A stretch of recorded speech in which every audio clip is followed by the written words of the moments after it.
2006 में आपने मुसलमानों को पकड़कर खूब पीटा मारा, वो डिस्चार्ज हो गए। अब 2008 का ब्लास्ट फिर किसने किया कि अगर साध्वी प्रज्ञा ठाकुर की मोटरसाइकिल पर ही वो बॉम्ब रखा गया, RDX मिलिट्री ग्रेड। NIA ने कहा कि उनके पास नहीं था, वो दो लोगों के पास था, रामजी कलसांगरे जो अभी तक गायब है। फिर मुंबई में जो ब्लास्ट हुआ था 1991 में, उसमें भी एक महिला के नाम पर एक वो गाड़ी थी, क्या बोलते हैं आपकी, मारुति वैन थी, उसको आपने कन्विक्शन दे दिया। ये हमको समझ में नहीं आ रहा।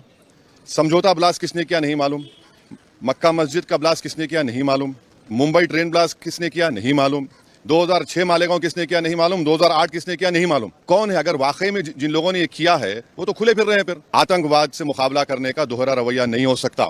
NIA भी तो है। NIA किसके अंडर काम करती है?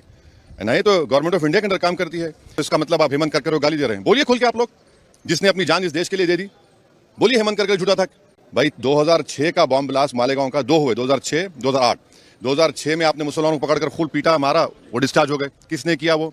अब 2008 का ब्लास्ट फिर किसने किया?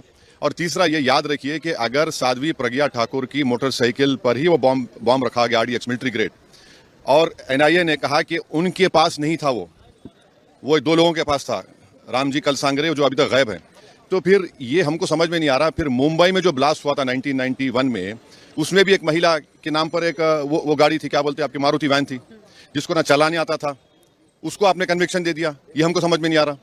हाँ, सुन तो लीजिए ना। अरे भाई आप लोगों को इतना तकलीफ क्यों होती है? अरे आप नहीं आप खुल के बोल दीजिए कि आप अरे सुन तो लीजिए ना। आपको बड़ी पेट में दर्द क्यों हो रहा है? अरे ऐसा लगता है तो फिर अपनी बात कर लीजिए, अपने आकाशवाणी कर लीजिए।